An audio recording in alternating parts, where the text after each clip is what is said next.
Now, Aberdeen's Muslim community is beginning a regular Foodbox programme where they hand out freshly cooked Asian meals to people suffering hardship.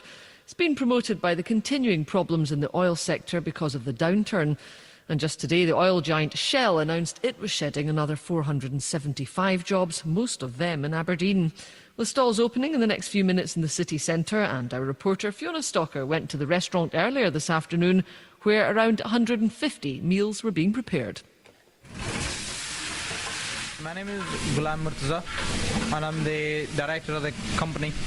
Basically, there's two big pots.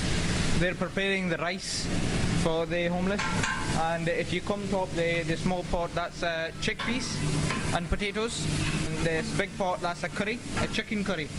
So how much are you preparing then for tonight's food box?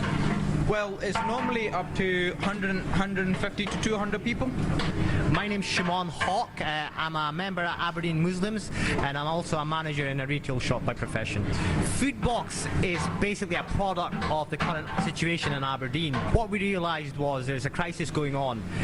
People aren't getting food. There's queues in food banks. Food banks are running out of food. What we realised is we need to do something about it as a Muslim community, and we thought of Foodbox. So it's pretty much offering free food, not just to the homeless, but to everyone that needs it. So people that are going through hard times, whatever the situation, we're offering free food every Wednesday, end of the month.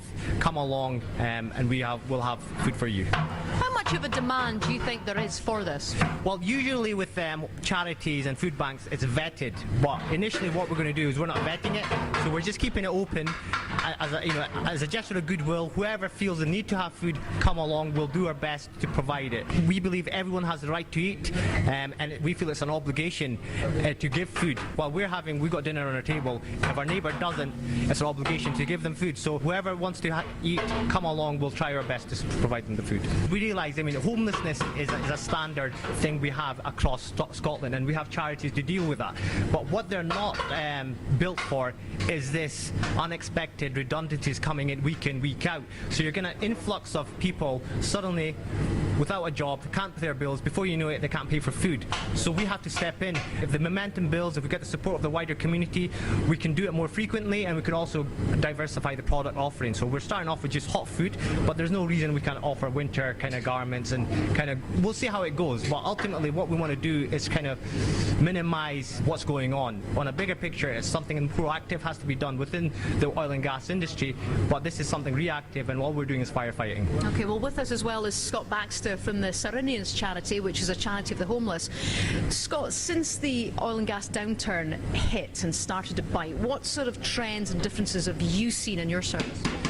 We've seen probably the most unprecedented increase in demand for services across the board, not just ourselves. I would say the last 12 months that trend just seems to continue. It's very alarming for organisations like ourselves and those that are trying to do our best just to be able to keep up and meet that demand. So initiatives like what Aberdeen Muslims are doing, they've always been very supportive of those in need in the city, mobilising themselves, identifying where organisations like ourselves need that additional help.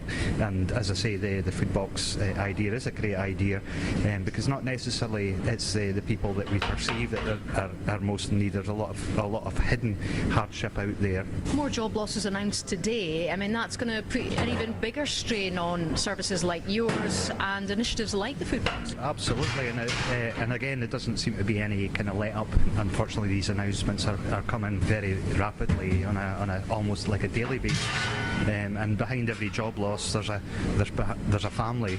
Okay, just finally then a reminder, where and when can we see Foodbox, and those who need it, where can they get it?